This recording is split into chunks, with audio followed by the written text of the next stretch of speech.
Welcome to Anastasia's Whisper, where we drift into sleep through the soft rhythms of time. Tonight's story is a quiet unraveling of what it was truly like to live in the world's most ancient cities. Forget polished ruins and perfect reconstructions. Forget glossy textbook timelines. This is what life really felt like. The smells, the sweat, the closeness of breath and brick. From the alleyways of Mesopotamia to the terraced hills of Machu Picchu. From the stone towers of Athens to the dust of ancient Thebes. You are not a tourist tonight. You are a resident, a citizen, a soul tucked into a noisy, sacred, broken, brilliant city. So close your eyes and let's walk these ancient streets, slowly, softly, sleepily.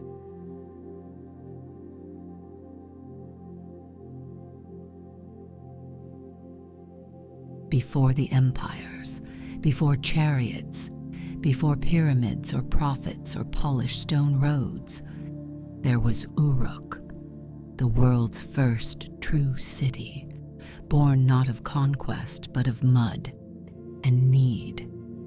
You stir from your mat before dawn, your limbs stiff from sleeping on woven reeds, and the air is warm but not yet sweltering. A haze of early light spills across the packed courtyard. It smells of clay and something faintly sour, fermented grain or yesterday's fish stew. Your feet crunch the hardened earth as you move. You stretch beside the hearth, where last night's fire has burned to gray, whispering ash. Someone is already grinding barley nearby. The sound of stone against stone, rhythmic and soft, like a heartbeat made of labor. Outside, the alleyways of Uruk twist in brown corridors of dust. Walls lean slightly from years of rain and repairs. Every corner looks familiar. Every doorway holds a story, most of them whispered, none of them forgotten. You nod to your neighbor, a potter who is already smearing mud over his kiln. His arms are caked elbow deep in clay, and the air smells like wet dirt and smoke. He grunts something about a priest's order, 12 jugs by evening. He laughs, but you both know it's not a request. The priest's word is the calendar here. Farther down the lane, you pass a scribe sitting cross-legged with a wax tablet, scratching symbols with a reed stylus. He's watching two traders argue over a load of dried dates. No coin here, only barter, weight, and trust. And no one ever really trusts. The temple rises above the city like a stairway to somewhere sacred. Inanna's ziggurat, shimmering white with sun-washed lime plaster. You see it in every direction, a constant presence. The gods don't hide in heaven. They live in the middle of the city, demanding bread, worship, and sacrifice, and sometimes your best goat. You haven't bathed yet. No one really does until midday, when the sun is cruel enough to make you sweat out your sins. There's a communal basin nearby, fed by a cracked cistern. The water is warm and faintly green, but it cleans in its own way. You hear music, a reedy flute, a hollow drum, a wedding, maybe, or a ritual, or just a girl trying to drown out her chores. Children dash past you barefoot, giggling, their legs streaked with dirt. One wears a clay amulet strung on twine, protection from river demons, or maybe just from her older brother. Either way, she believes in it, and that's enough. Uruk doesn't sleep. It breathes. It chatters, whistles, groans. It smells of dung and incense, of sweat and roasted fish. It is cramped and loud and impossibly alive, and you, insignificant, exhausted, slightly sunburned, you are part of it. You don't think about your legacy, or that this place will someday be a ruin, buried under silence and silt.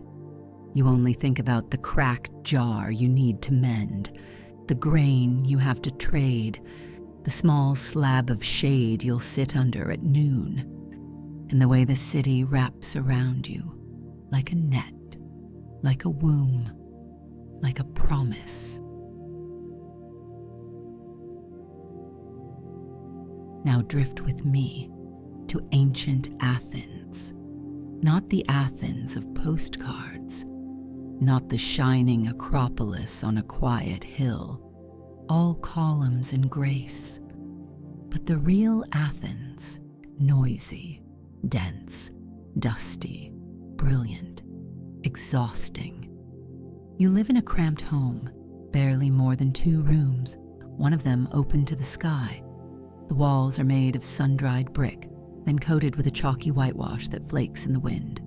There's no glass in the windows, just wooden shutters, or cloth if you're poor, which you are. This morning begins like every other, with voices, so many voices. Your neighbor Lysander is already yelling about olive prices. Someone down the lane is arguing with his wife. Someone else is singing badly, possibly drunk, possibly both. You pull your Himation over your shoulder, stepping into your sandals. The ground is uneven, the stones worn smooth from centuries of steps. They say the gods once walked here. Now it's mostly goats and gossip. The Agora, Athens' buzzing public square, waits like a thunderstorm of opinions. Vendors shout from under striped awnings, waving arms full of figs, eels, onions, dates. Everything smells of oil, brine, and bread. And bodies, always bodies. You pass a fishmonger slicing open a slippery catch with a chipped bronze knife. You pass a young man half naked, reciting verses of Homer to a gathering of students. You pass a group of women queuing for water at the public fountain, their clay amphorae balanced with grace, earned through practice, not peace. And at the center of it all, the voices rise. Men on soapboxes, literal ones, old crates and stone steps, shout about taxes, justice, morality, what the gods think, what they think the gods think, and whether or not the war with Sparta is a sign that democracy is failing or flourishing. You do not speak, not here, not today. Your job is not to argue.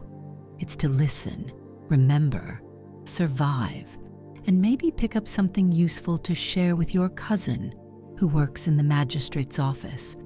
Information flows faster than water in Athens. And you never know when a name overheard might save your skin or cost you dinner. You move on, past the Stoa, where philosophers lounge like cats in sunlight.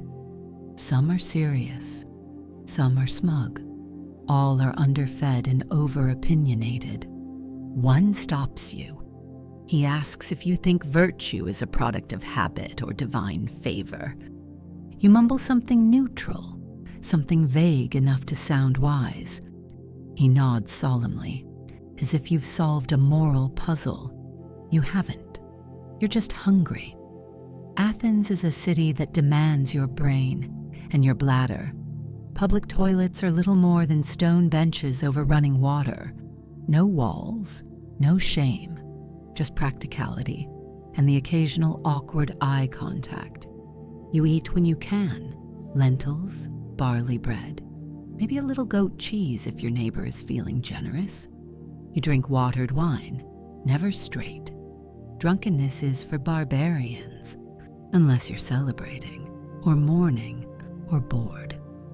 The day passes in a blur of errands, overheard debates, and the constant scrape of sandals on dust. At dusk, the air cools, and the smell of roasting meat drifts from courtyards. Families gather on rooftops, talking, laughing.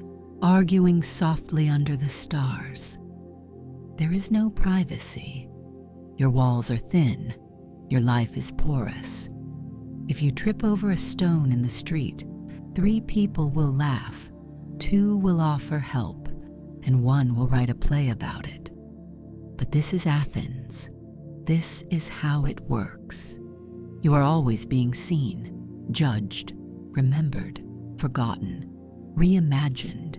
You are a citizen of the city that birthed philosophy, theater, politics, and at least 300 types of olives.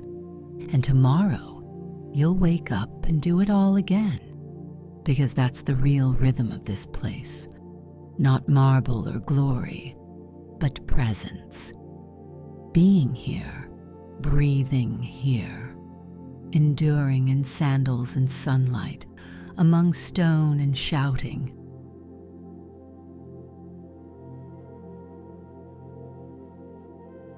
Now let the wind shift south across the golden deserts of time to the sacred city of Thebes, ancient Egypt's jewel, sun-baked and spellbound. The air is dry and warm before the sun even lifts its full body over the horizon. Dust hangs in the light like a veil. You awaken in a home built of clay and dreams, sun-dried mudbrick stacked by hand, smoothed with river silt, painted white to keep the heat at bay. There are no doors, only cloth hangings, no ceilings in summer, just flat roofs where your family sometimes sleeps to escape the breathless heat trapped below. The mat beneath you smells of straw, sweat, and time. You slept beside your siblings, your cousins, your grandmother. Everyone stirs together in this small, pulsing rhythm of domestic life. A family curled in one room like a basket of cats, each snoring in different tones. Outside, the Nile hums, always present, never still. Its slow green water kisses the banks with a lover's patience, leaving behind a line of black silt, the source of all life in this land. You rise with the sun. Everyone does. Daylight is not optional here. It governs the rhythm of your body, your work, your worth. Your linen tunic is wrinkled and coarse. It itches in the heat, but it's cleaner than most. You dip your hands into a basin of cool water, perfumed with lotus petals. Just enough to rinse your face, not enough to waste. The scent of bread baking in clay ovens rides the air. It mingles with the musk of donkey dung and morning sweat, and somewhere beneath it all, the faint tang of incense drifting from a shrine. You cross a narrow alley, past low houses crammed close together. There is no silence in Thebes. Even the sunrise arrives with noise. Dogs barking, goats braying, children laughing and crying in equal measure. You nod to a woman grinding emmer wheat on her doorstep. Her arms move in a smooth circle, over and over, muscle memory passed down from mother to daughter to granddaughter. Nearby, men are loading baskets with onions and garlic, preparing to walk them across the city to the temple kitchens. The temple is not a place of worship alone. It is a storehouse, a factory, a bureaucracy, and the beating economic heart of the city. You, like most, serve it somehow. Perhaps you carry scrolls, or sweep courtyards, or haul blocks for an ongoing wall restoration, one that will never truly be finished. Everything here is done for the gods, but the gods rarely explain themselves. You visit the market square around mid-morning, where traders shout over each other in the dusty shade. Spices from Nubia, fish from the Delta, beads made of turquoise and carnelian. Every item costs more than it should. Every price is negotiable, and everyone lies. You see a man buying love amulets, tiny clay charms in the shape of hearts and hips. The seller swears they're enchanted by a priestess of Hathor. You smile and say nothing. You've heard the same story every week.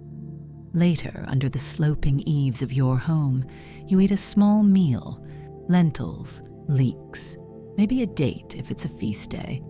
The bread is flat, filled with grit from the grinding stones. You chew slowly, not out of ritual, but necessity. Your teeth will not last a lifetime.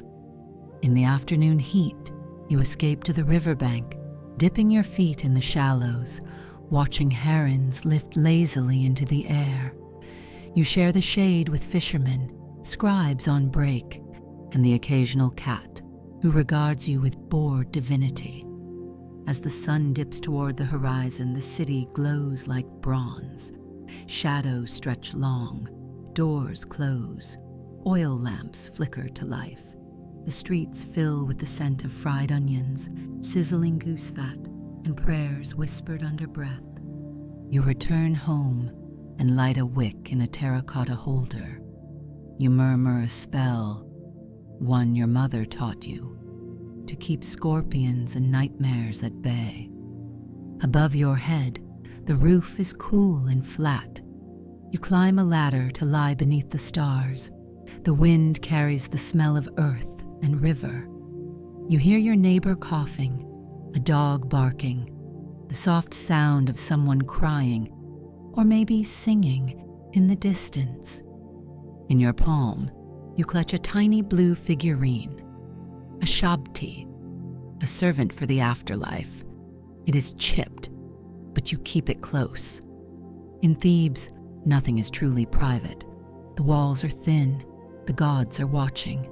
Even the dead stay close, buried beneath homes, tombs etched with stories, names, warnings. But tonight, you are not afraid. You are just tired. And so you sleep, surrounded by sand, sorcery, and shared walls. Now let the night wind guide you across the sea. Far from the familiar stone of Europe, beyond desert empires and Nile-fed dreams, you arrive in the lake-bound heart of ancient Mexico, Tenochtitlán, a floating city of mirrors and rhythm and sacred geometry. You open your eyes, and the world is shimmering. The city rises from water like a vision, built on an island in Lake Texcoco, connected to the shore by 3 wide causeways of stone. You live in the very center of it all, where temples rise like mountains, and streets ripple with colors you've never seen. Before the sun is up, the sky blushes pink and gold above the volcanoes. You're already awake, not because you want to be, but because life in Tenochtitlán begins with sound. Drums. Always drums. Soft at first, a heartbeat echoing across the water, then sharper from temple platforms and neighborhood shrines.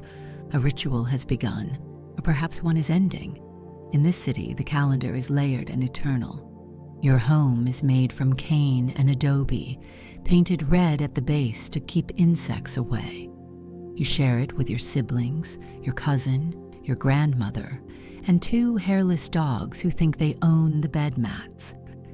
The air smells of maize and lake mist, a little earthy, a little sweet. You step outside into a narrow street paved with stone. On either side are chinampas, floating gardens built on rafts of woven reeds and mud. They stretch like green raindrops across the water, bursting with corn, beans, squash, flowers. You can hear a man singing as he harvests chilies. A canoe glides past you, loaded with white heron feathers and fresh fish.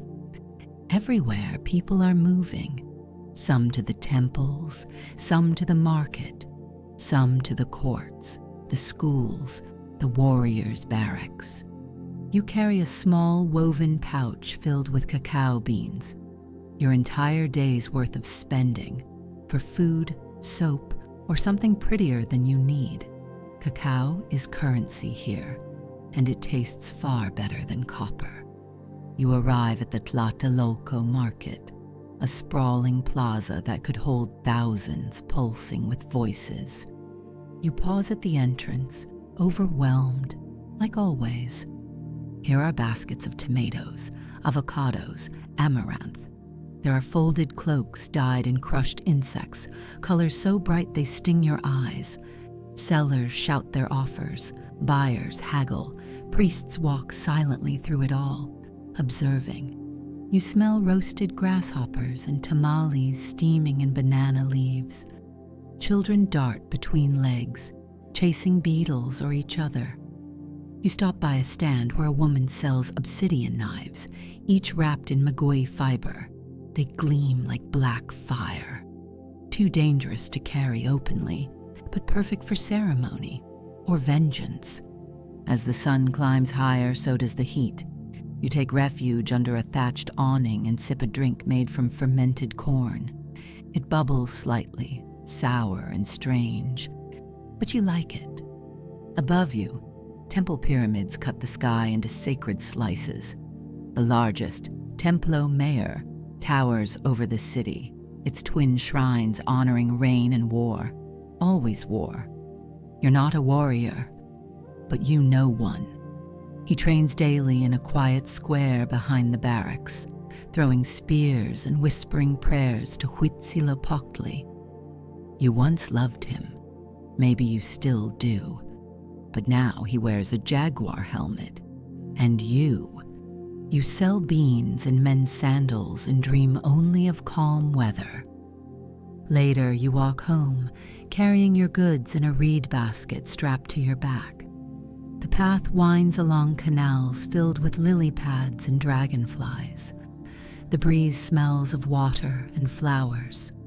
A heron watches you, head tilted, as if deciding something. At home, you cook over a clay stove. You mash avocado with salt, grind maize into dough, wrap it in leaves, and place it on the fire. Your grandmother hums a song you don't fully know. Your little sister draws gods in charcoal on the wall.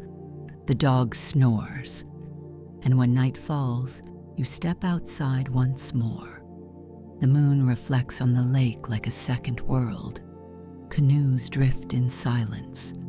The city glows with torches and ritual. Somewhere, another drum begins. You lie down on your woven mat, curled beside the warmth of family and firelight. And before sleep finds you, you wonder what it must be like to live somewhere else, somewhere without this water, this rhythm, this beating heart of a city. But the thought fades, and you drift into dreams, still floating, still tethered to the sacred island of Tenochtitlán. Now step softly into the past once more, to a city frozen in time, but not yet. This is Pompeii before the ash, not the silent ruins we know today, but a place alive with argument, steam, scent, and sin. You stir in the early light to the sound of wheels on stone, a cart rumbling past your window, pulled by a donkey with a limp.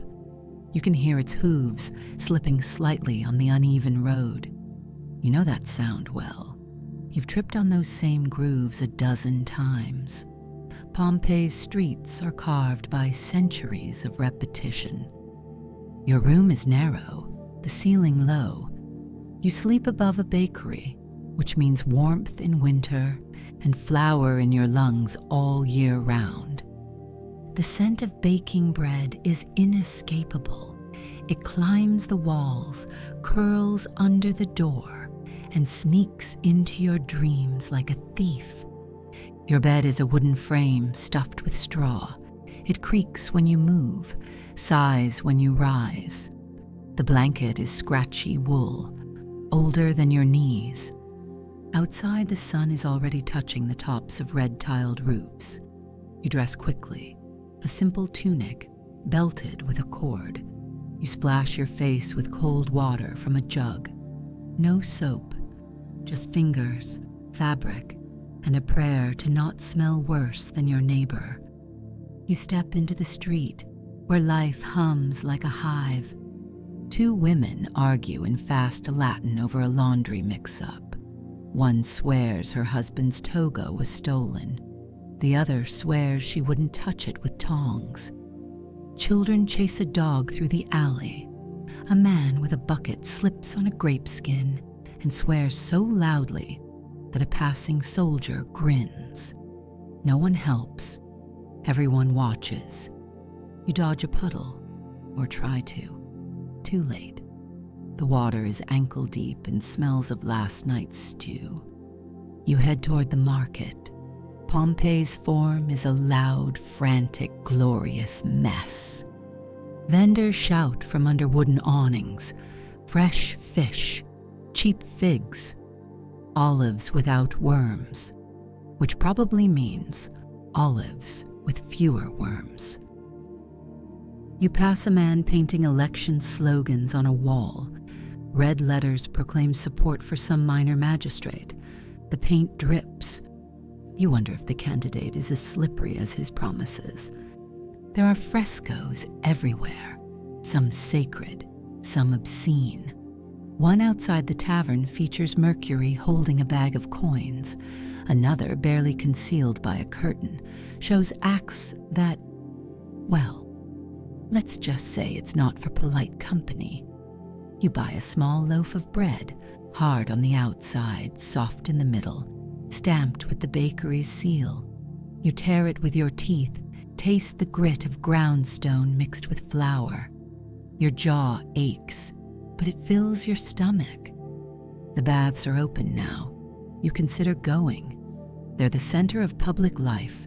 Steam, sweat, soap, and gossip, all mixed into one giant marble echo chamber. But you haven't the coin for entrance today. So instead, you wander the side streets, past villas with gardens hidden behind high walls, past shops that smell of perfume, blood, and figs. You pause at a corner fountain where someone has scribbled graffiti. Secundus was here. He loves Julia, but Julia loves wine. Pompeii is always listening, always watching, and its walls remember everything. You pass a tavern where a man sings off-key, clutching a cup of watered-down wine. You pass a brothel where laughter spills into the street like warm oil. You pass your old school, where you once recited Virgil badly and learned how not to pronounce Caesar. By midday, the sun is sharp. You retreat to the shade, to your upper room, where pigeons coo under the eaves. You rest your head against the wall and close your eyes. You think of the mountains in the distance, especially that one. Mount Vesuvius, tall and brooding. Smoke sometimes curls from its top, like incense, but no one pays it much attention. The gods will do what they want. That's what everyone says. For now there is laundry to fold, bread to bake, neighbors to scold, a dinner to prepare, maybe salted fish and lentils if the market hasn't gone dry. And there's always tomorrow. Always. Except not quite. But you don't know that yet. You only know that your city lives loudly, messily, proudly. And tonight, when you sleep, beneath your crooked ceiling and your noisy upstairs neighbor who practices flute badly and thinks no one hears, you will be just another dreamer in a city full of too many secrets and not enough time. And when the ash comes, you will already be still. But for now, you are here, breathing, laughing, living in Pompeii. And now, let the story slow. Let the world grow still as we climb the sun-baked hills of time to one of the oldest and most whispered about cities in all of human memory. This is Jerusalem, not yet grand, not yet divided, but already ancient, already sacred, a city of stone and silence, built not for comfort, but for closeness, to sky, to soil, to something higher. You awaken just before dawn. The room is dim, cool, made of rough-hewn limestone blocks that trap the night's breeze. Your bedding is a simple woven mat laid on hard earth. You rise quietly, so as not to wake your sister beside you, still curled like a cat, her dark hair braided with thread from your mother's loom. Outside, the city stirs before it speaks. You wrap yourself in your shawl, step past the threshold curtain, and into a narrow alley carved by feet and weather, not plans. Jerusalem was never designed. It was grown, stone by stone, doorway by doorway, from prayer and necessity.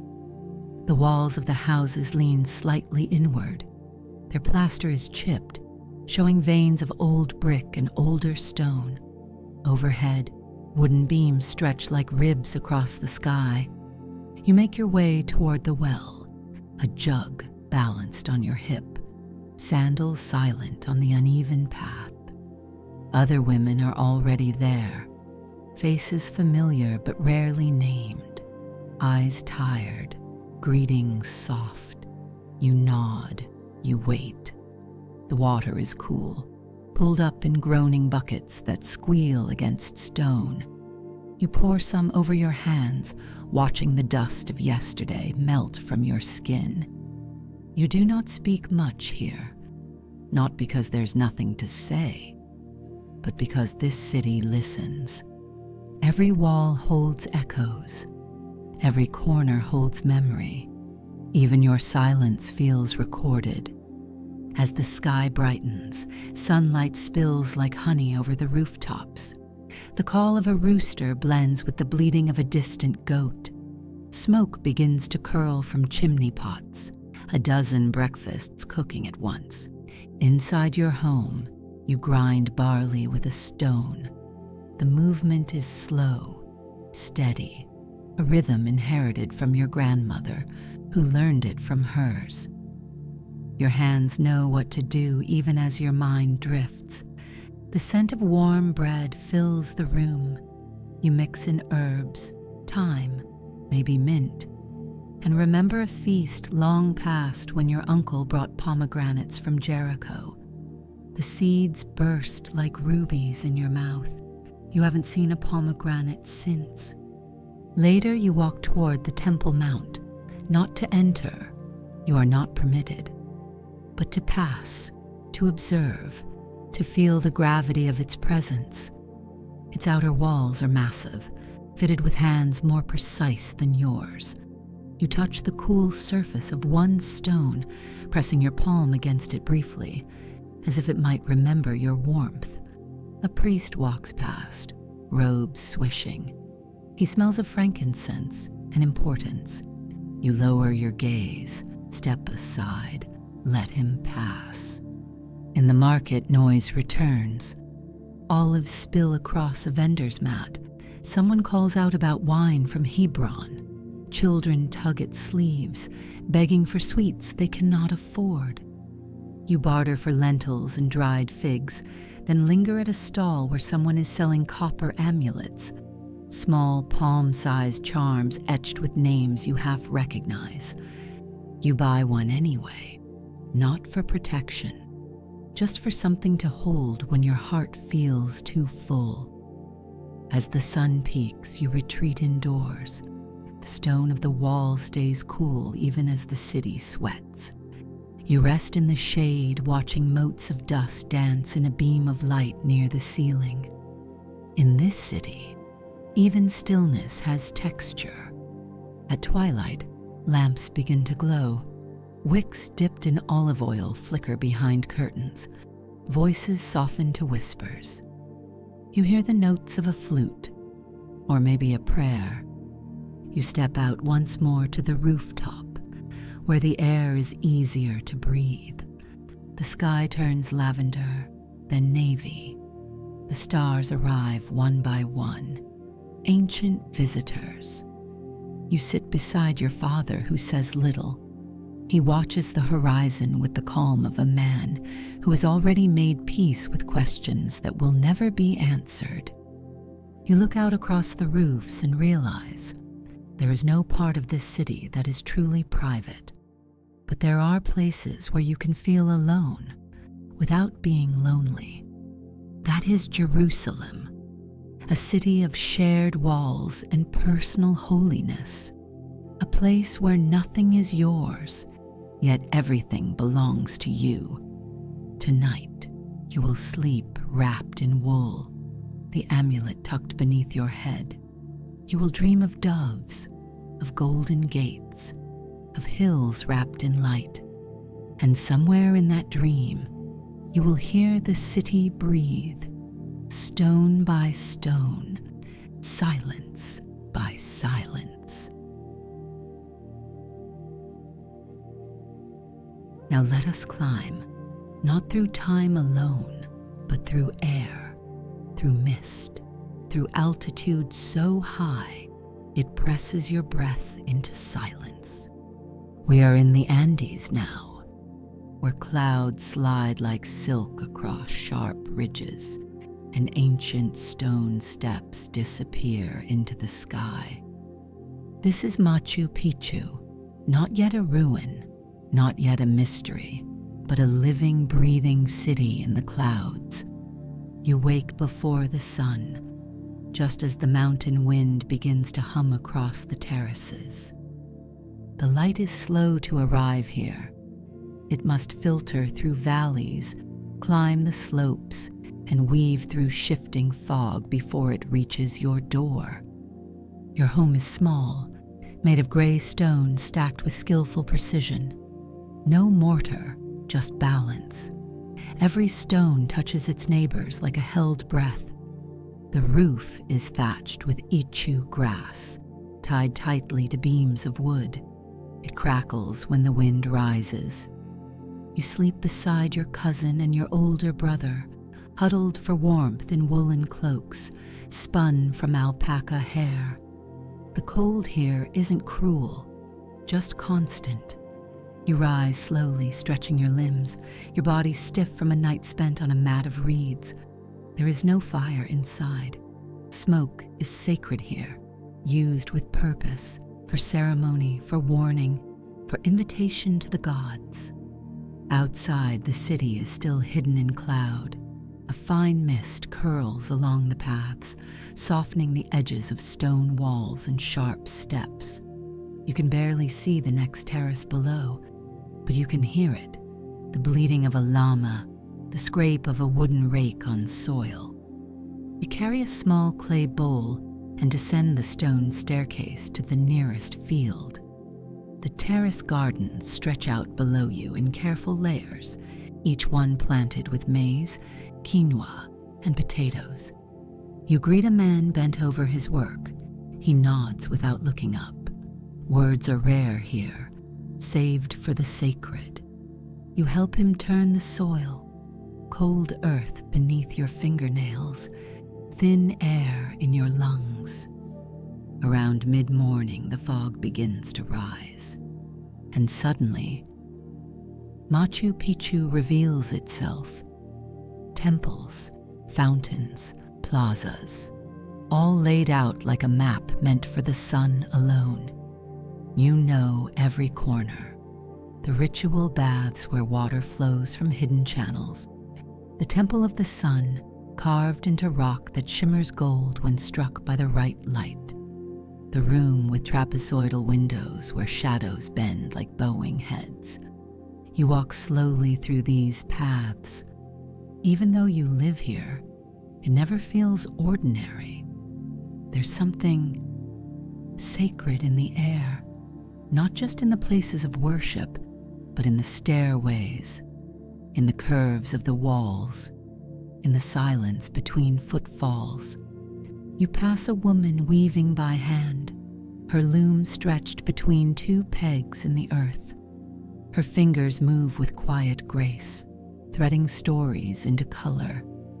You carry a bundle of herbs to a small stone altar, not because you were told to, because it feels right. You place them gently, whisper a name, and turn away without looking back. Later, you drink from a spring, cold, pure, singing. You eat roasted corn with soft cheese wrapped in banana leaves. The meal is simple, but it fills more than your stomach. As the sun begins to dip behind the peaks, the air cools again. Shadows stretch like long breaths across the ground. You climb to the highest ridge. You sit. You wait. And then the quiet arrives. Not the absence of sound, but a deeper quiet, the kind that comes from knowing you are small, but held. Below you, the city glows with last light. The stones shimmer silver. The terraces fade into blue. There is no market noise here, no coins, no carriages, only wind and stone and the soft footfalls of people who know how to live gently on the earth. You return home, wrap yourself once again in wool, and lie down with your face to the open window. The stars arrive slowly, as if invited by your stillness. You do not dream of other places, because here, high above the world, you have everything: sky, stone, and solitude.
Now, let all the noise begin to soften. Let the footsteps fade, the markets empty, the temple bells fall silent, one by one. You have walked through the hearts of 7 ancient cities.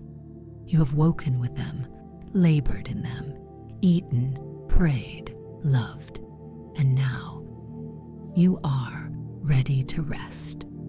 Because even ancient cities, even the loudest, brightest, most bustling of them must sleep. And when they do, the world tilts gently into hush. In Uruk, the reed doors have been pulled shut. The last lanterns flicker in temple courtyards.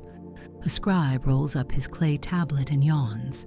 The ziggurat, once blazing with sunlight, is now just a quiet stairway to the stars. In Athens, the philosophers have gone home. The soapboxes are empty. The olive pits have been swept from the agora floor. Only the statues remain, silent, still, and thoughtful even in the dark. In Thebes, the Nile murmurs softly in its moonlit path. The brick homes hum with breath, families sleeping in tight bundles.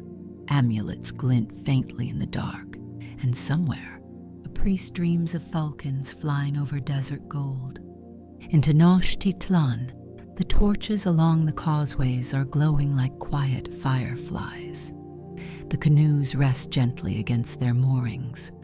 The lake reflects the stars in silence, and the floating gardens drift without a ripple. Even the drums have stopped, for now. In Pompeii, the bakery fires have cooled, the taverns have emptied, the cats have curled into rooftops, and Vesuvius stands in the distance, silent, not yet ominous, just asleep. Graffiti on the wall reads, "Tomorrow will be better." And for now, it still might be. In Jerusalem, the stone walls hold in the warmth of the day. The rooftops are quiet. The well is still.